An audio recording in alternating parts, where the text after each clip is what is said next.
Welcome children. आज की worksheet number 44 सजीव एवं उनका परिवेश। आज हम पर्वतीय आवास के बारे में जानकारी प्राप्त करेंगे। ये आवास क्षेत्र सामान्यतः बहुत ठंडे होते हैं। पर्वतीय आवास कैसे होते हैं बच्चों? बहुत ठंडे होते हैं और इनमें तेज हवाएं चलती हैं। कुछ क्षेत्रों में शीतकाल में हिमपात भी होता है, अर्थात हिम या बर्फ गिरती है। पर्वतीय क्षेत्र में पौधों एवं जंतुओं की अनेक प्रजातियां पाई जाती हैं। बहुत सारे तरह के पौधे और जंतु इन पर्वतीय आवासों में रहते हैं।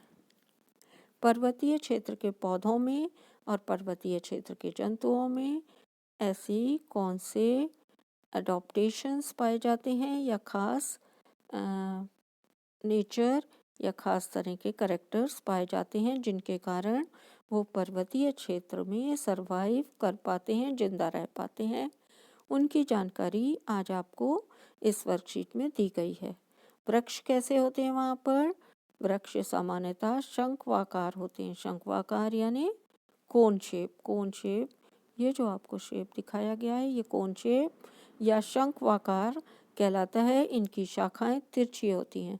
शाखाएं कैसे होती हैं? इस तरह नीचे की ओर तिरछी होती हैं। इनसे क्या फ़ायदा होता है? इससे वर्षा का जल और बर्फ आसानी से फिसल जाती है।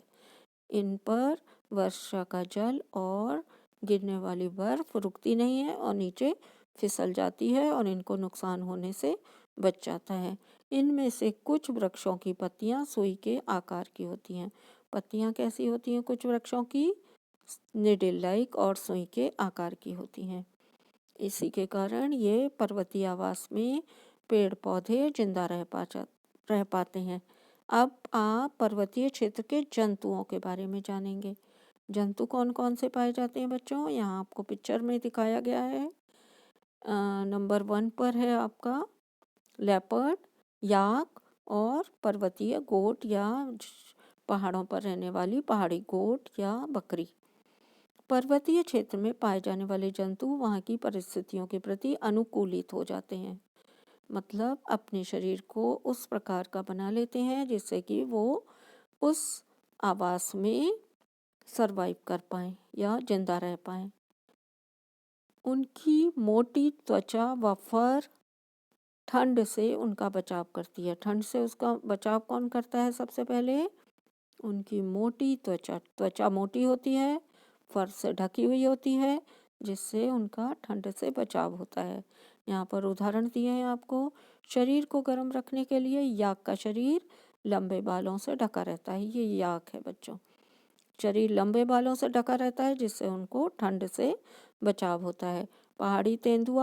पहाड़ी तेंदुए के शरीर पर फर होते हैं। यह बर्फ पर चलते समय उसके पैरों को ठंड से बचाता है। इनके पैरों तक क्या ढके रहते हैं? फर से इनकी पूरा शरीर और पैर भी फर से ढके होते हैं। पहाड़ी बकरी में क्या खास बात पाई जाती है बच्चों? पहाड़ी बकरी के मजबूत खुर उसे ढालदार चट्टानों पर दौड़ने के लिए अनुकूलित बनाते हैं। इनके ये जो खुर हैं ये बहुत मजबूत होते हैं जिससे वो चट्टानों में, पहाड़ों में तेजी से दौड़ पाते हैं। प्रश्नों के उत्तर दीजिए। ठंडे स्थानों पर पाए जाने वाले जंतुओं की त्वचा उन्हें ठंड से किस प्रकार बचाती है? तो बच्चों, ठंडे स्थान पर पाए जाने वाले जंतुओं की त्वचा में ऐसा क्या खास होता है जो उन्हें ठंड से बचाती है?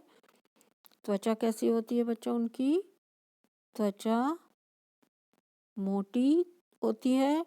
मोटी त्वचा या फिर फर से ढकी होने के कारण ठंड से उनका बचाव करती है। क्वेश्चन नंबर 2 में आपको पूछा गया है पर्वतीय क्षेत्रों में पाए जाने वाले वृक्षों के लक्षण लिखिए।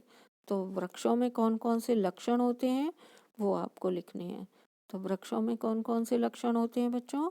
वृक्षों की सबसे पहले वृक्ष का आकार देखेंगे। वृक्ष का आकार कैसा है? शंखवाकार। ये वृक्ष सामान्यतः शंखवाकार होते हैं। इनकी शाखाएं तिरछी होती हैं। इससे वर्षा का जल एवं बर्फ आसानी से फिसल जाती है। दूसरा करेक्टर क्या होता है इनमें? इनमें से कुछ वृक्षों की पत्तियां सुई के आकार की हो जाती हैं।